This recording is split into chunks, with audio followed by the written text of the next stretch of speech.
There we go. All right. Well, welcome everyone. I'm so excited for our topic today. We're going to have so much fun talking all about program orientations. So as always with these course cafes, there is a theme. So, in this case for November, we're talking about program orientations and the impact they have on your program experience, how to craft them, what's important about them. But these course cafes are really like your time as well. So for those of you who are here live, you're welcome to kind of use the raise hand feature on Zoom and ask questions. You can unmute and actually ask your questions, or if you'd rather share in the chat, that's also totally fine as well. I think there's a few more people trickling in. Here we go. We have Jen hopping in to join us. Here we go. Here's Jen hopping in. So some people like to pop in just kind of as we go along. Hi, Jen. Welcome. We're just getting started here. So if you are here and you are just kind of like listening, that's okay. These course cafes are very much like a come as you want to show up type of thing. So periodically, I'm going to ask if you have any questions, if you want to share stuff in the chat, if you want to unmute and kind of share what you're working on, but it's very like zero pressure. If you just are like, I'm just here and I just want to listen, that's also totally okay. So if you are here and you do feel like participating, you're welcome to share in the chat if you have like anything in particular that you're like, I really just want to learn this today. Like, this is like my burning question. Like, I'm really hoping that you talk about this because I really want to make sure that I'm sharing what's going to be most helpful for you. So I've kind of got my notes here. I've got a cat on my lap, so I'm good to go. But throughout the time, if you have any questions, you want me to elaborate on anything, go deeper onto anything, this time is yours. So really you can ask away. So let's talk about program orientations. So I chose this topic because I've done a few different course audits this year, and I realized this was kind of a recurring theme of areas that needed strengthening in programs. And program orientations are very often overlooked because we tend to kind of fall into like the webinar style of introducing our course. We tend to think that like, oh, our people are like, they're excited, they've just bought this program, they want to get started, like, I don't want to slow them down. So I'm just going to say like, hey, here's my bio, welcome to the course, get into it. But the problem is that anytime we have any sort of journey that we're taking people on, if there's an opportunity for confusion, if there's an opportunity for overwhelm, if there's an opportunity where someone's going to go, wait, what? That's when we have an opportunity to lose them. And when we're working with adult learners, we have such this potential of like constantly battling competing priorities. Hi, Lois, nice to have you here. And what we want to do is make sure that we're positioning our program as something that is as easeful as possible, not necessarily easy, because sometimes we're dealing with difficult, challenging subject material, but we want to add a sense of ease into the process so that in addition to the learning journey, in addition to these new skills that they're gaining, they're not necessarily battling like, where do I find this? Why am I doing this? Where is this? Like, where do I do? What's happening? We want to make sure that they're like, oh, I know exactly what I need to do, when I need to do it. I'm prepared. I know what's happening, so I can focus on my learning. Because when those other questions start coming up, we don't love feeling uncomfortable, and we don't love feeling like, wait, am I the problem? Am I just like having a stupid moment and I can't figure this out? And if we're feeling that way, then we're most likely going to be like, I'm going to go do something where I don't feel like this. So we want to make sure in our programs right from the beginning, we're setting them up for success. We're setting them up to feel held and excited and like ready to embark on the journey. So really, when people come into our programs, this is when they have the most motivation. They're excited, they've just invested, they're like, yeah, I want to get started. And it's when we have the most opportunity to lose them, because I don't know about you, but if you've ever bought a course and you sign up and then you see this like 30-minute orientation video and you're like, oh, like, I'll come back and I'll do this later. Or like, oh, this seems like it's really involved. Maybe not. Especially if you're, I don't know, if you're like me and you're like a night owl and you're like up at like 1 a.m. and you buy something and you're like, yeah, this is amazing. And then you like want to dive in, go exploring it. And then all of a sudden it's like, oh, there's so many things. I don't want to do this.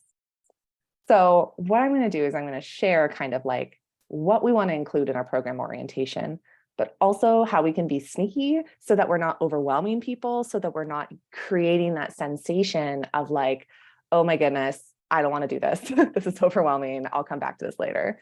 Because it's never a sense like we never are like, I'm never going to do this. It's always that sweet little lie we tell ourselves of like, I'll come back and do this when I have more time, more focus, more energy, less chaos in my life, whatever it is. So with program orientations, I'm going to be mainly talking about the materials and the videos and the actual pieces in your program. But program orientations actually can consist of at least 4 different pieces. So we have the materials, what we're actually putting into our course platform, videos, PDFs, all of those types of things. We also have the emails that accompany when someone signs up. So like the welcome email, follow-up emails, those types of things, any sort of like onboarding sequence. We have how we welcome them into the community if we have a community in our program. And then we also have like, if we do anything sort of like fun or physical, like send little gifts or like send like a personalized video or something like that. So I'll talk about those kind of last 3, like email, community, like fun little gifts, kind of at the end if we have time, because I really want to focus on the program materials, because that's where, especially if we're doing pre-recorded or we're creating them ahead of time, we have the most control so we can have the most impact. But if you have questions about those kind of other components, we definitely can dive into them. So before I kind of start exploring what to include and how to include it, just want to check in and see if there are any questions that have come up so far or anything that you're like, okay, in the next section, I really need you to answer this question for me or dive into this. You're welcome to either like raise your hand, like use like the raise hand feature, or you can like put it in the chat if you don't feel like unmuting, or you can just give me like the little like thumbs up thing that Zoom lets you do to be like, we're good, keep on moving on, Emily.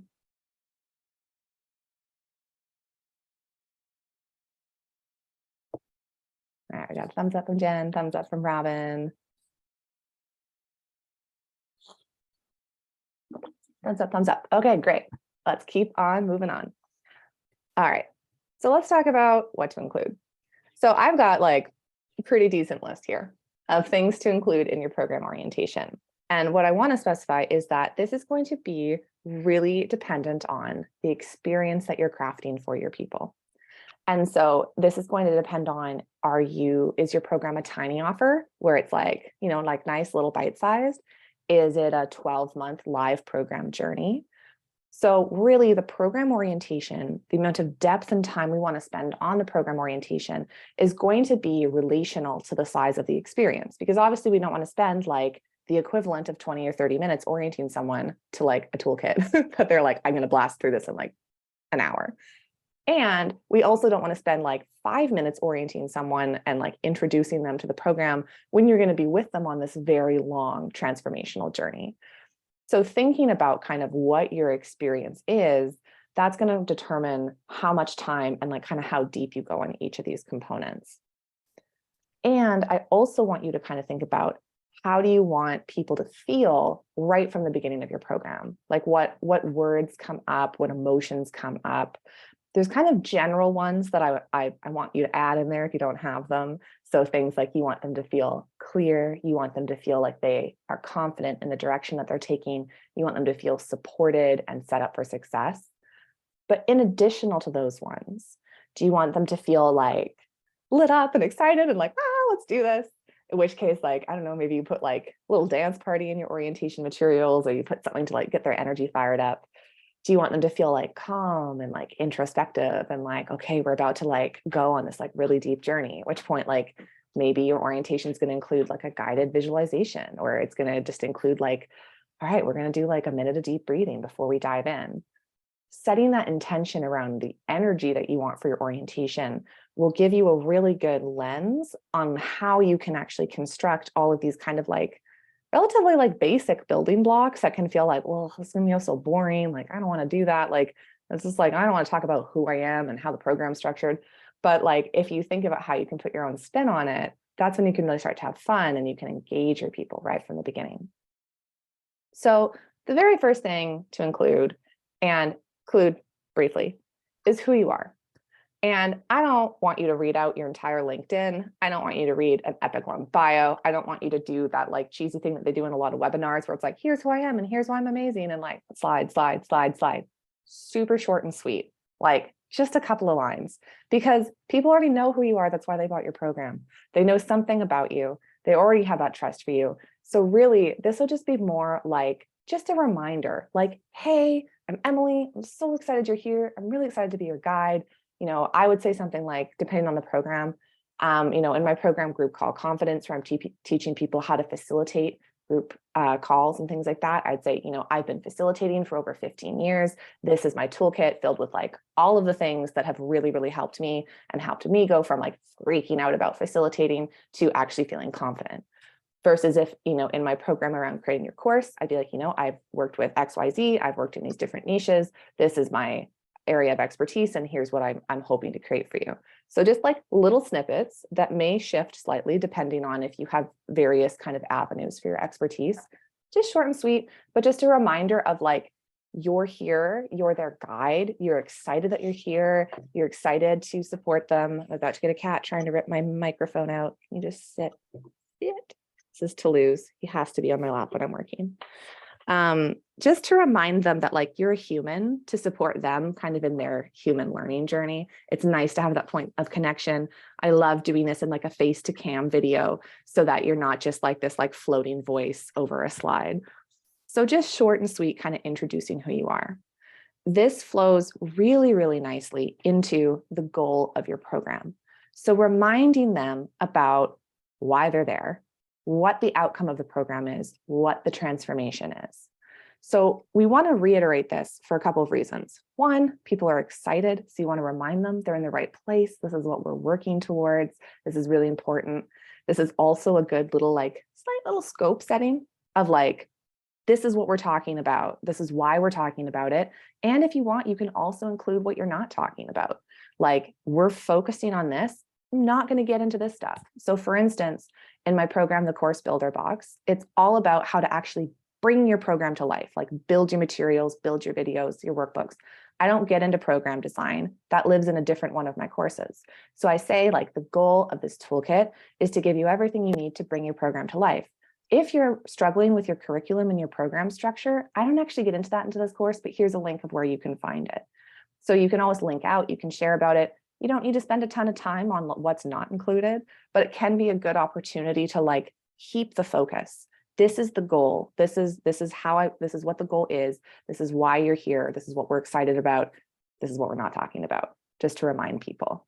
That sets the expectation right away. And it also helps because then, if you ever have people being like, but what about this thing? You'd be like, did you not read the sales page? Did you not watch the video? Like I very clearly said what the goal of this program is. Once you've kind of said who you are, the goal, the kind of big picture vision, this is the piece that I find very often gets missed, is you want to share how you're going to get them to that goal. And I don't mean like vaguely, like, we're going to get you there. You're going to go through some modules. You're going to do some stuff. Like, I want you to paint them a roadmap. Now, this is the piece that is going to get big or small, depending on the experience that you're crafting. The longer the experience, the more I want you to spend on this. Bonus points if you put like super beautiful visuals with it to show them like, we're going to start here. The very first thing that you're going to do is you're going to focus on building this thing. So for instance, with the incubator, I would say the very first thing you're going to do, you're going to take this quiz. It's going to give you your customized pathway that tells you your approach to creating a course, because creating a course looks very different for different people and different energies. Next, what you're going to do based on your pathway, you're going to dive into, maybe you're going to start with planning your launch. Maybe you're going to start with this thing, and walking people through where they're starting and why they're starting there. And this really, really helps, especially if you have programs where you start with something that feels a little bit like, why are we starting here? Because people are in a hurry. People want the good stuff. People don't want to do the unsexy, boring work. And very, very often in our programs, we start with the unsexy, boring work. And if we haven't told people that's where they're starting, if we haven't told people this is why we're starting here and why it's so important, that's where they're either going to start skimming through your program and jumping halfway through and then getting confused and overwhelmed because they didn't do the beginning work, and then they leave. Or they're going to open it up and they're going to be like, oh, this wasn't what I was expecting. And they're just going to like move on. So by letting them know, here's how the program is structured. And this is where you can say it's broken up into 3 phases. Each phase has 3 modules. Or this program is a toolkit. You can self-serve. You can grab what you need. Or this program, you need to take a quiz to give you pathways. You want to let them know how it's structured to get to the goal, why it's structured that way, and how they're going to kind of move through the materials so that they know exactly what they need to access, when they need to access it, how it's going to work. So sometimes this can be as simple as like one visual of like, here's the different modules, grab what you need. Other times, especially for programs where it's deeper work, where it's like, okay, we're going to be doing some mindset stuff. We're going to be like digging deep. We're going to be doing lots of journaling. It's a live transformational thing, something that we see often in like coaching programs. What you can do is you can share not only how the program is structured, but what to expect along the way in this journey. Now, the example that I like to use for this is the Whole30. So for people who may not be familiar with it, the Whole30 is this like elimination diet. It's 30 days. You cut out everything fun out of your life. A lot of people use it for like identifying like food sensitivities and things like this. But in the beginning of the book, they give you a 30-day breakdown. And they go, the first couple of days, you might be feeling a little bit headachy because you're going to be tired because you're probably eating less. By day 10, you're going to feel like you want to murder everyone because you haven't had sugar in 10 days. And by day 15, you're going to be questioning your marriage. But by day 16, you're going to be feeling so good. Like they literally break it down in like either day by day or like a couple of day chunks. And it's so refreshing because I remember doing this. And on like day 15, I was like, I'm going to murder him. I'm going to murder him. I'm going to murder everyone I know. Like, I can't do this. And then I was like, oh, wait, the book said like, this is exactly where I'm supposed to be. And so if you know that there's going to be moments in the journey that are like less fun, like something I say to my incubator members all the time is like, when it gets to actually like recording your videos and like building your materials, it's going to feel like a slog. It is a long kind of sloggy process after a lot of fun, creative energy. And then you just have to sit down and build it. And it doesn't mean that it's not going to be so rewarding when it's done, but it's going to be a bit challenging.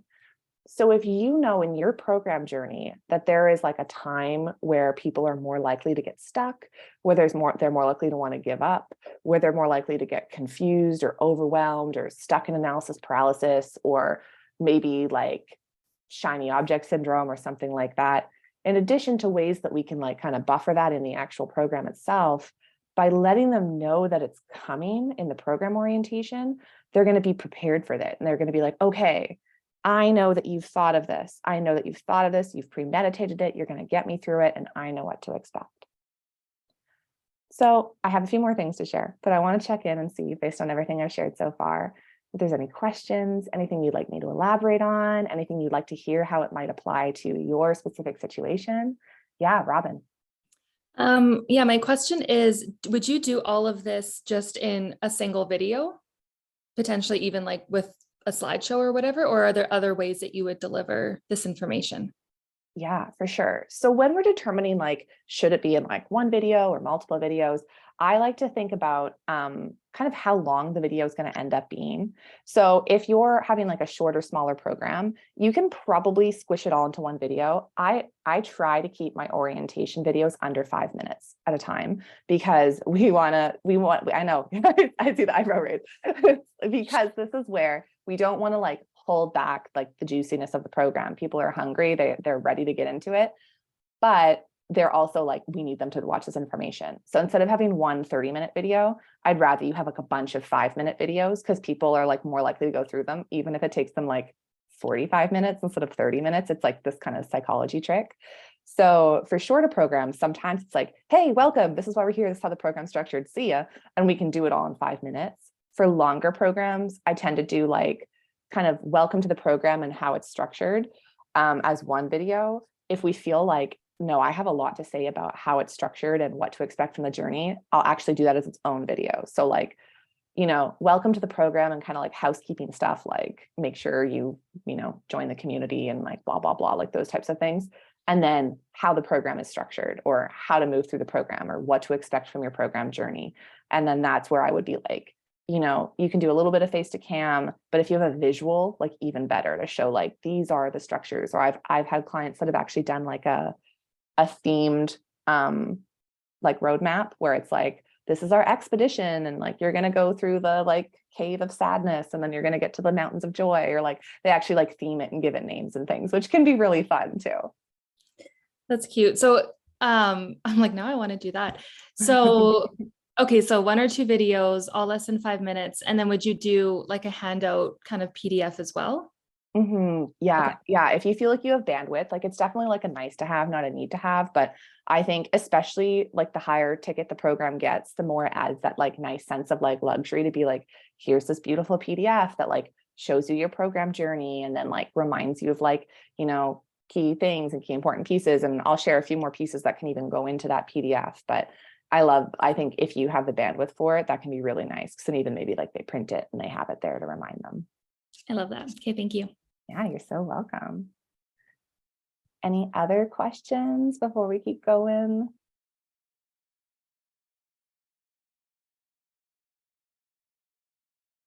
Feeling good?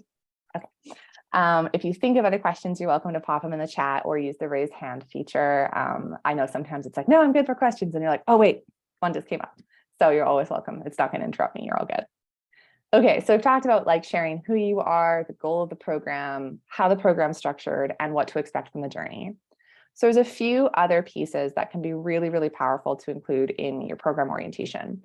So one of the ones that I really like to include is a success tip, or like the opposite of a success tip, like what to watch out for.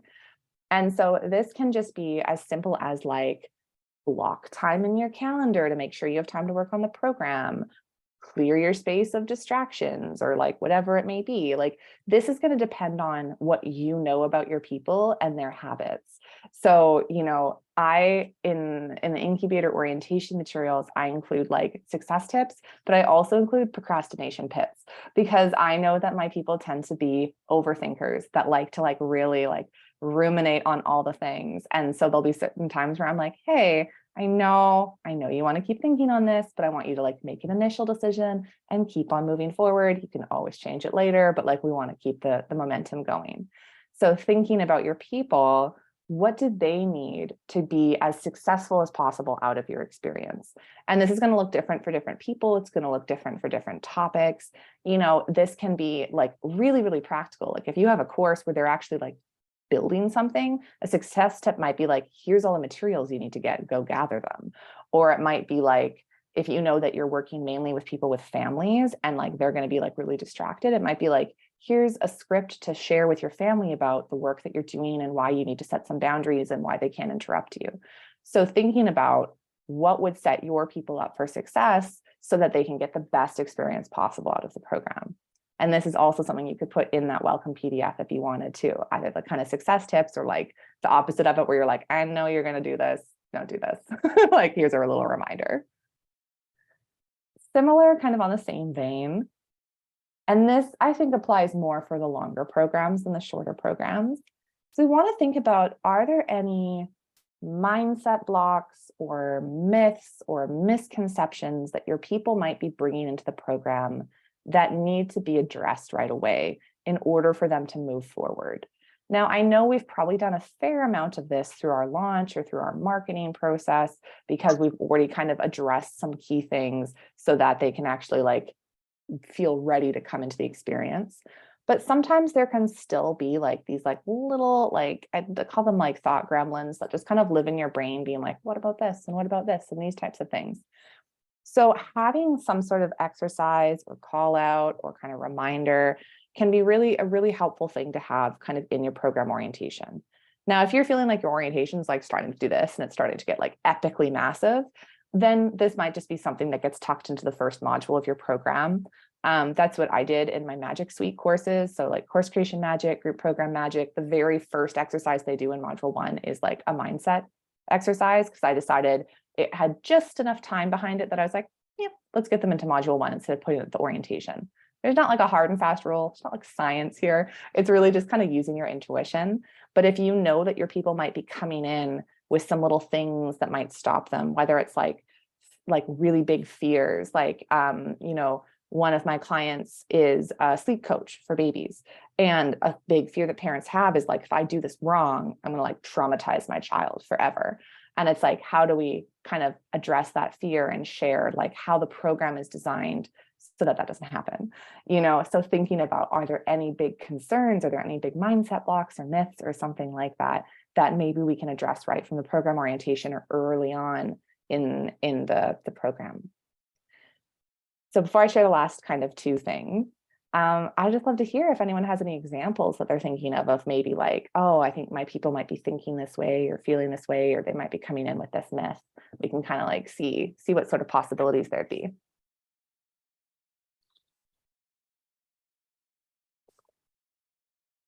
You can either share in the chat or you can just unmute and just go for it.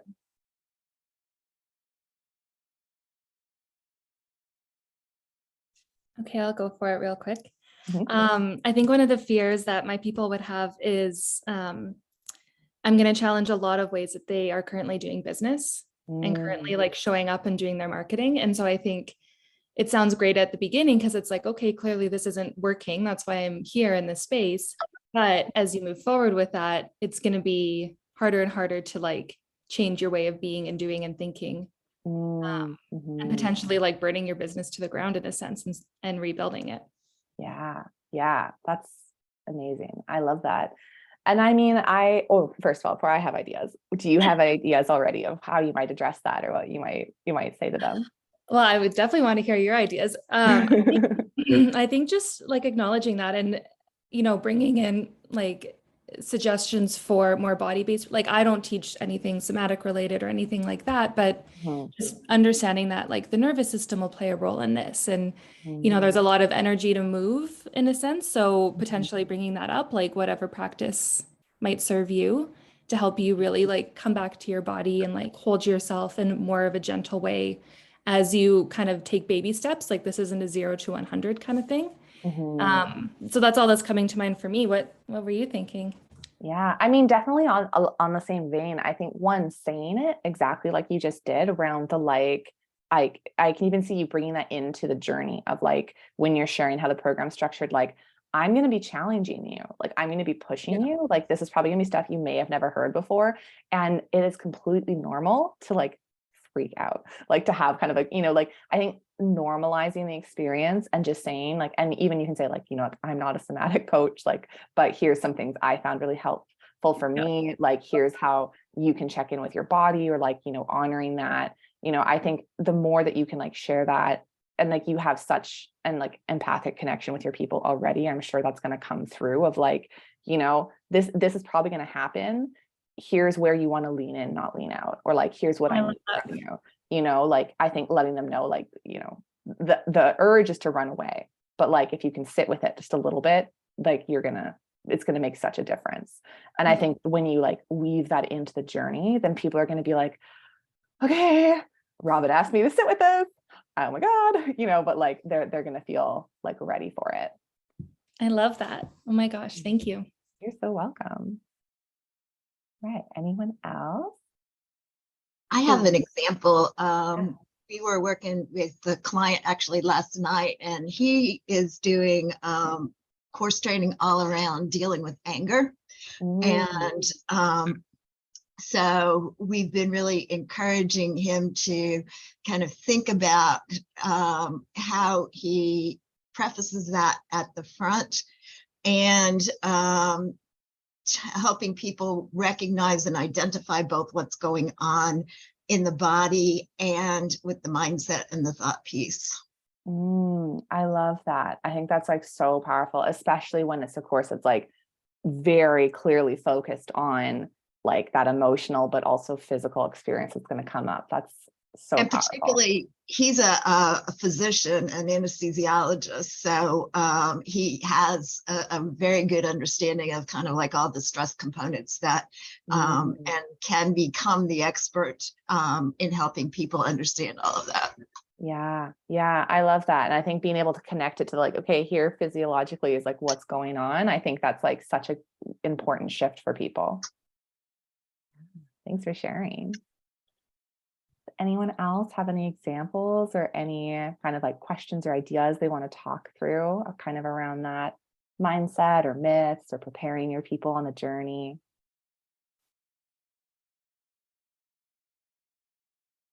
Okay, we'll keep moving forward. If you think of anything else, you can use the raise hand feature.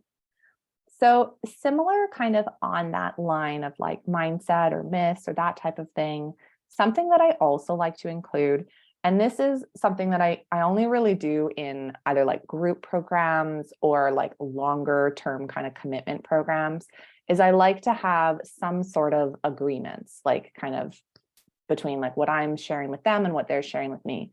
Now, if you actually have a cohort-based group program, this is a really powerful exercise to do like live on the call, like talking about like, what do we need as a group to have the most impactful learning experience. And there's a couple different ways you can do this. Like one of like my favorite ways, exercise is called a high dream and a low dream, where you have people share like, and either they can share it anonymously with you through a survey, or they can share it live on the call, where it's like, my highest dream for this program is we become this really tight knit, intimate community that's like there with each other throughout the journey, and there's space for everyone. But my lowest dream is that one person's going to dominate this group and I'm not going to get a chance to talk. And then that opens up the conversation for a lot of like dialogue and discussion to think about like, as a group, what do we need out of this experience to make those high dreams happen, but to make sure that those low dreams don't happen. And so this can be a really like kind of powerful discussion to have on your very first call for a group program. This is something I haven't mentioned so far because most of what we're talking about today is more towards like programs where the curriculum is asynchronous or self-study, with people going through it at their own pace.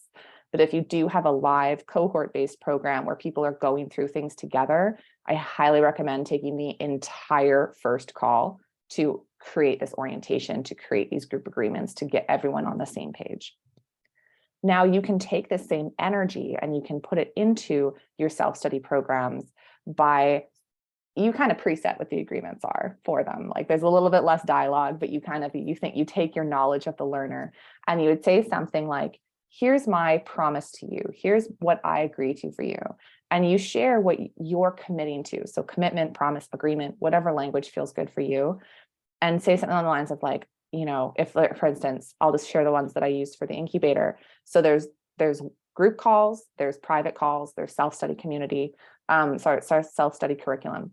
So I say like, my commitment to you is that I am going to show up in my full capacity to like hold you both in the group and one-to-one, that I'm going to intentionally keep the group small and intimate so that I am never over bandwidth or over capacity and can't support you.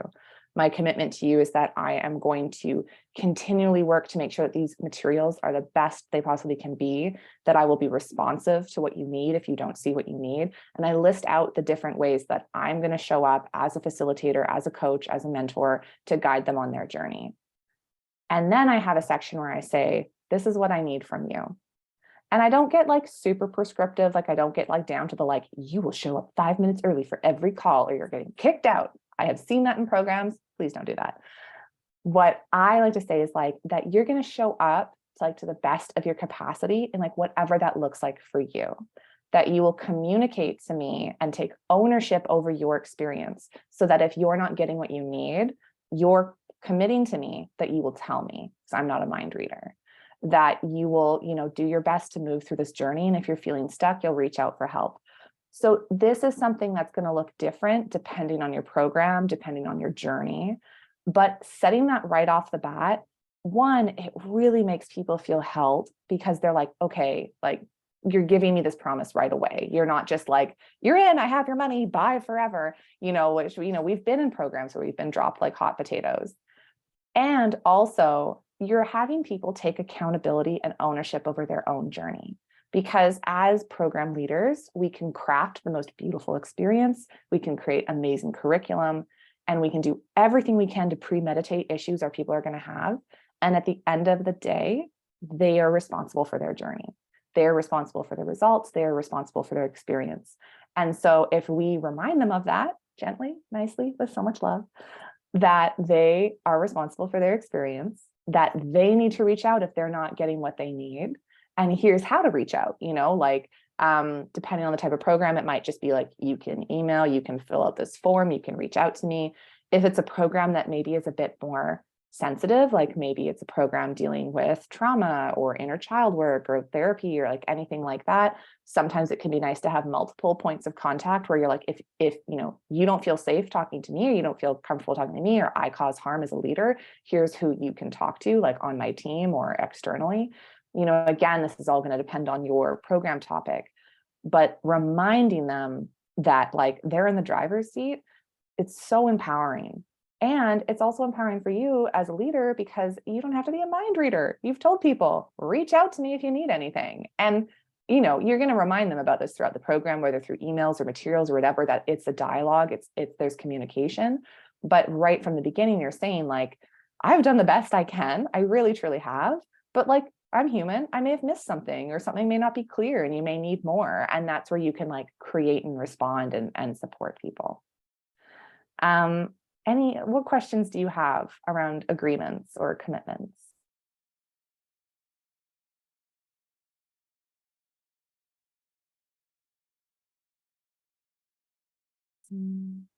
Maybe feeling good. Okay, I do. So I know you just said not to be super prescriptive, but is there kind of like a happy medium? So for example, if I'm doing weekly group coaching calls, can I say something like, in an ideal world, you'd show up to at least 2 a month or something like that? Mm-hmm. Yeah. And I mean, I think you could even do it without necessarily quantifying, like, show up to, as the more calls you show up to, the more you're going to get out of the program. Maybe even reminding them like why those group calls are so valuable, because I think, unfortunately, there's a lot of like bad group calls out there in the industry that like kind of give group calls a bad name, where people are like, I don't know how I feel about a group program, because they've shown up and they've just been lost in the crowd and they don't see the value of them. So that can even be where you can share like, here's how the group calls are structured. Here's how they're going to run. You're really going to get the most out of this program if you can show up to as many as possible. Of course, I understand life happens. Sometimes you can't, but like you need to make this a priority. So then it's kind of more like showing that you're not going to yell at them if they don't show up, but like they should really try to show up as much as possible. Yeah, I love that. That feels good. Yeah, awesome. Any other questions before I share the last little pieces? Doing good. Okay. So the last kind of thing to include in your orientation is really logistical. So this is where you want to just share the logistics of like any sort of housekeeping stuff that they need to know. So if there's a community, how to join the community, if they're going to be, if you are doing something like an automated email sequence or something like that, like some people run it like every week they get an email and it's all automated. Giving them a heads up about that can be really nice. So people aren't like, whoa, like where are all these emails coming from? If there's any other kind of like additional components to the program, like, in the incubator, people unlock milestones. So they unlock like a one-to-one call with me, or they unlock video reviews of their materials, or a sales page edit by a copywriter. With those, I like to share like, how do they work? How do you unlock them? How do you like, kind of redeem your milestone, that type of thing. Or if you have like, if there's an app that goes with your program, or templates or tools or discounts, like any of those little kind of like bits and bobs types of things of like, how do those actually work? That can be worth having its own. It doesn't necessarily have to be a video. It could just be like a text lesson or something, depending on what you're explaining, but having that kind of clearly laid out. And once you've kind of laid out those logistics, including things like where to get support, this is something that I really recommend you kind of get really specific on. So if you have a self-study program that doesn't have any live components, so no community, no access to you, specifying like for technical support, contact, blah, blah, blah. Because if you say for support, then you might start getting like a whole bunch of emails types of things. So sharing if they have questions and what types of questions, where should they ask them? So like, for questions on curriculum and program content, please share those in the community. For if you're getting stuck with like having any technical difficulties, contact this person or contact this email. Or, if you have questions, show up to the monthly live call, whatever it is. Letting people know kind of where to ask what and how can also kind of like premeditate some administrative work on your end. And then the final thing is telling them where to start, what to do first. So this can just be like okay, where to start or get started or whatever. It can be a section on your welcome PDF of like a little checklist, like join the community, sign up for your, I don't know, Squarespace demo, if it's like a website building course or something, do this, do this, do this. Just a few little kind of like check boxes to get started, and then be like, see you in module 1.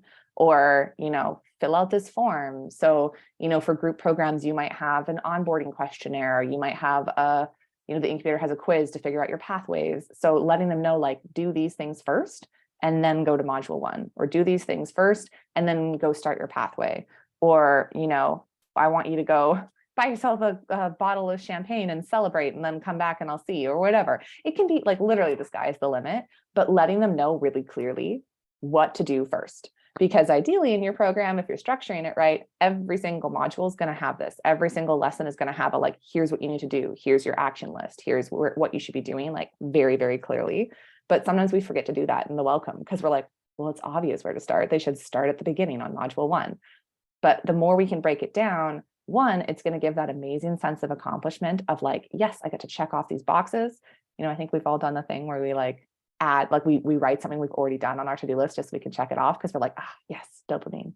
So we can create that same impact in our course by saying like, okay, like what I really like to do is include a pre-checked box on my like welcome guide where it's something they've already done, where it's like, watch the welcome materials or download the welcome guide, or like be an awesome human in this community. Check, nailed it. You've already done it. Like you're already one step ahead. It can create this really nice sense of like humor and like fun. And then it also creates that momentum of like, ooh, first box is already checked. Might as well do the other ones. So again, we want to make sure that we're finding that balance of like fun little bite-sized things they can do. We don't want to give them like 30 to an hour minutes worth of work right off the bat. So again, little bite-sized things. The more that we can keep them short and sweet and bite-sized, the more likely people are going to just be like, yes, I've got the momentum going. Now I'm ready. I want to keep moving through this program. I'm like ready for success. They know who you are. They know what the program's about. They know how it's structured. They know what to expect from the journey. You've given them success tips. You've given them procrastination tips. You've kind of called out any sort of mindset blocks. They know logistically what they're doing and they know where to start. And your people are going to feel so confident going through your program. So those are all my secrets for powerful program orientation. So now I would just love to open it for like any questions that you have, whether it's about what we've talked about today for program orientations, or it's just general questions about like course design, launching, building your materials, running group programs, group calls. Like really, we've got 14 minutes. So the time is yours for whatever you want to ask me. So what you can do is just either use the raise hand feature or like just unmute and start talking. We can go for it. If you want to stay on mute, you're welcome to add in the chat too. It's whatever you need.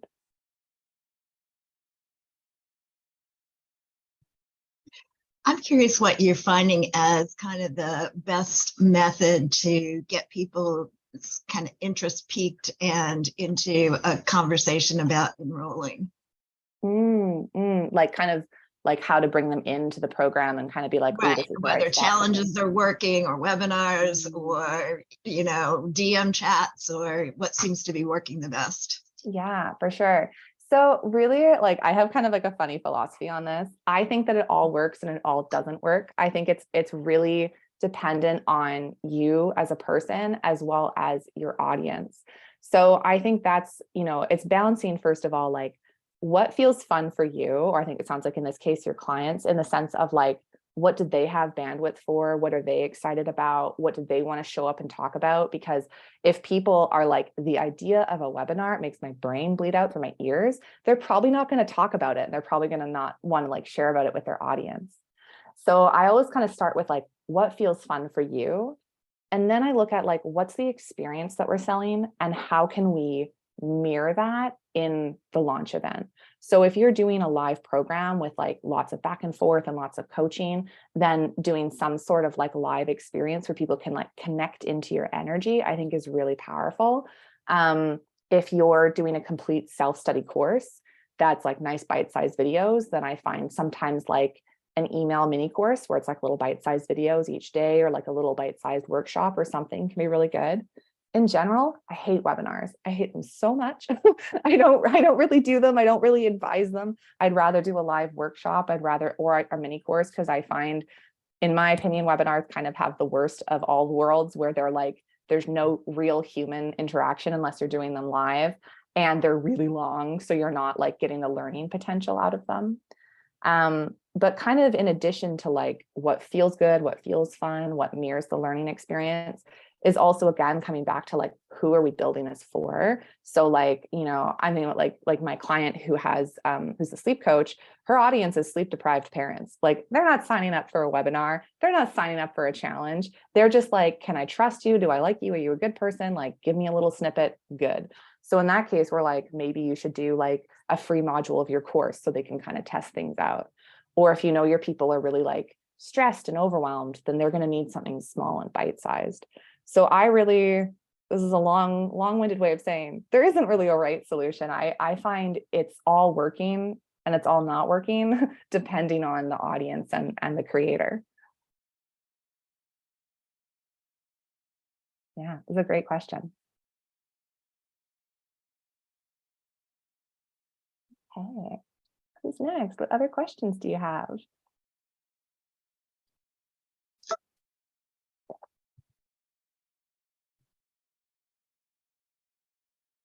Here, still got a little bit of time, probably time for like two more questions. Yeah. This is a quick one. Yeah. If you're building like a cohort-based program, how much lead time do you allow yourself between when you schedule the launch and when you're going to actually start delivering the course? So I think this depends. It depends on a couple things. I think it depends on how much is already built. Like if it's a cohort-based program that has curriculum with it, if the curriculum is already built, then I tend to go, okay, the launch, and then maybe the program starts like 2 weeks to a month later. Like I don't like to go much longer than a month because again, people are excited. And what I really like to do is try to have something ready for them right away. Like very often it's the program orientation, or it says like, hey, you can like get right into the curriculum. If it's like a cohort-based program where there's maybe not curriculum, it's like all based on the calls and all the teaching's being done live on the calls, I think you can do as little lead time as like a week or like a few days. Like our launch ends on a Tuesday and our first call's on a Friday. Or again, you can give yourself a little bit more time.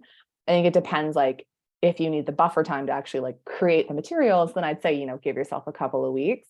But if it's just more like space for people to sign up, then, you know, I've seen people like overlap where they're like, the program starts on Tuesday, but the launch ends on Friday. So people who are like, oh, I missed out on the first call, it's like, it's okay. You can still come in, or if you want to give a little bit of time. I think it also kind of depends on the time of year. Like if you know, that people are going to be really excited to join in the new year, you might want to do your launch like now and say, we're going to start January 1st after the holidays when you're not busy. Or if you know that your market is parents that are going to go on school holidays for July and August, but the program can start in September once the kids are back in school, then maybe you do like a May or June launch for starting in September. So I think there's some wiggle room there. Okay. Yeah. Oh, so many good questions.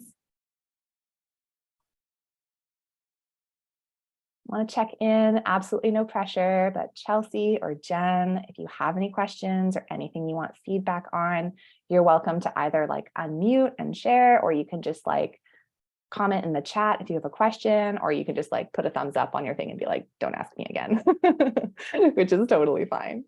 Okay, Jen is good. Okay.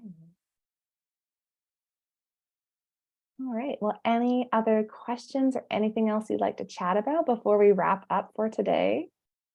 Sure. So Oh, I'm yeah. currently redesigning some of my offerings, and I kind of want to almost do like mini courses, maybe as Mm-hmm. the structure. So I just want to know, what do you find, maybe in terms of like number of modules and things like that, um, on the sort of psychology end of people, seems like it gives enough value, but may not be overwhelming, since we're kind of talking about the topic of overwhelm. Yeah, for sure. Can you share a little bit more about like what your topic is and like what you're thinking for the mini courses? Sure. So for the first one that I want to start working on is just kind of the concept of building content creation habits, because I know like Mm-hmm. consistency is one of the things that people struggle with the most, but I feel like that's not necessarily meant to be a longer drawn out course. It can be something shorter. Mm-hmm. Okay, yeah, amazing. So I think in that case, like it sounds like the scope is really clear. And so like I don't tend to go like number of modules or like number of lessons for setting it. I think more about like, what is the outcome of the course and what do they need to get there? So if like the goal or the promise of that course is to like build consistent content habits, and with that, I would probably get like really specific, like, you're going to craft your own content cadence. You're going to design a daily and a bi-weekly schedule that works for you. You're going to implement these tools or these habits or something like that. Like if you can get really specific about it, that I think is where the value comes from, because people can like really picture it, right? If it's like, if we stay kind of high level with, having habits, people are like, okay, what does that look like? Are you teaching me one system? Or are you teaching me how to create my own system? And then, so from there, I think, I'm just thinking about some mini courses I've seen, they tend to wind up being like under 5 modules, but like, that's not a hard and fast rule, because sometimes the way we divide up lessons and modules is very intentional. It's like, okay, here's the outcome, here's where we're going to get you to. And other times it's a little bit of the psychology game of like, okay, I've added 5 lessons into this module because I want to keep them bite-sized. But if I get up to 7 lessons, that seems overwhelming. So I just need to cut them in half and have 2 different modules. So this is my favorite answer of like, it depends. I think if you really focus on getting like very clear on the outcome of the mini course, then I think the way the modules are structured will become really evident. And if you're saying you can get people to that outcome that they want in 3 modules versus if you can get them there in 5 modules or 10 modules, like, I don't think that's going to impact the perceived value.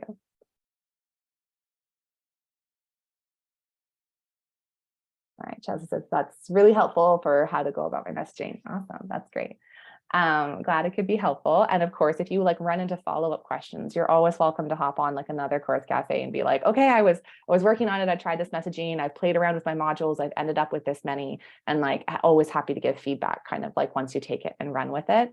But in general, with like any sort of like quantifiable components of a course, whether it's how many lessons, how many modules, how many pages in a workbook, how many slides, how many hours of video, it's something that we see a lot in marketing, but it doesn't actually matter that much, because if you can get me to the outcome that I want you to get me there as fast and as fun as possible.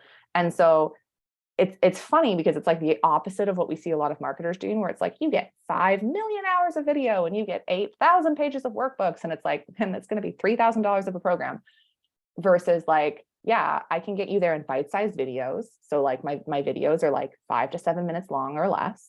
I'm going to get you there in like practical, actionable homework. I'm not giving you fluff. I'm going to give you templates and tools to make your journey easier.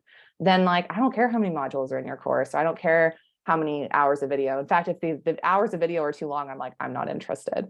So I think that's where you can like give yourself that permission to be like, I don't have to stress about the numbers. I want to focus on the journey. I want to focus on the transformation. And I want to focus on like the question of, how can I help my people more? How can I love my people better? Like, is there tools, templates, tutorials, like hacks, swipes, like those are the things, especially in mini courses, I find do really, really well, where it's like, I'm going to give you these like bite-sized trainings, and I'm going to give you like some things that I've built for you so that you can implement and take action faster.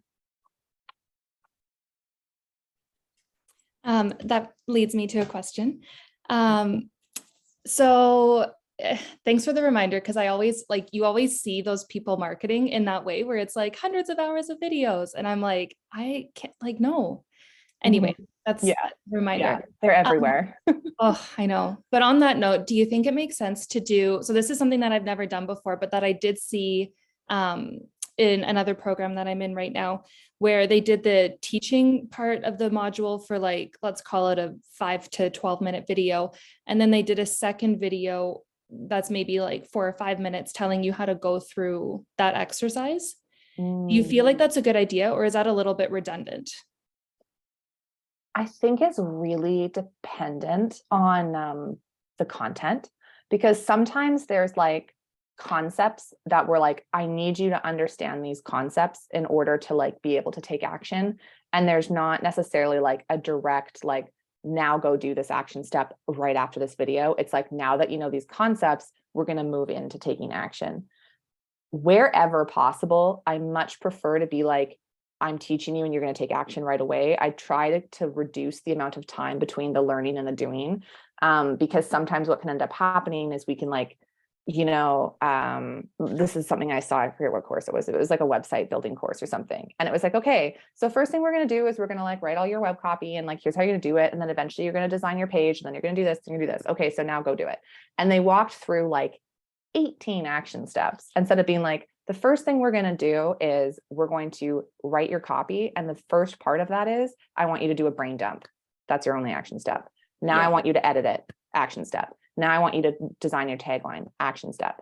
The more we can break it up nice and bite-sized. So for the splitting of the videos, I think it would really, really depend on like the content. I think if there's a way where you instead can be like, concept action, that's your video, concept action, that's your video, I think that will be more impactful and create more momentum. But I recognize that sometimes there's just concepts where you're just like, I just need you to know these, and they're going to pop up in other ways. So for instance, like, I have the 4 horsemen of the course apocalypse, like procrastination, overwhelm, confusion, and boredom. That's something that I'm like, I need you to know that these are things, because that informs all of the intentional decisions we're going to make when we design your program. So I might teach that. And then like the very next thing might be like, okay, so now the first thing we're going to do is map your learner's journey. We're going to start at the beginning. The reason we start at the beginning is to avoid that horseman of confusion. So it's like, it's marrying a concept, but in general, I like to merge them as much as possible. Yeah, okay, I like that. I have to jump onto another call, but thank you so much. This is amazing. You're amazing. So welcome. Oh, thanks for coming. This is so great. Bye. Okay, I also have to jump onto another call, but I just want to thank all of you so much for showing up, for asking questions. It was so wonderful to have you all here. The replay for this will be sent out probably within like the next day or so. As always, you're invited. If you have like follow-up questions, you can send me an email or DM me on Instagram. I host these course cafes like every month. I haven't decided on the topic for next month yet, but it'll be fun. So you're also welcome to come and follow up with whatever you've been working on. But thank you all so much. And I hope you have a beautiful rest of your day. Bye, everyone.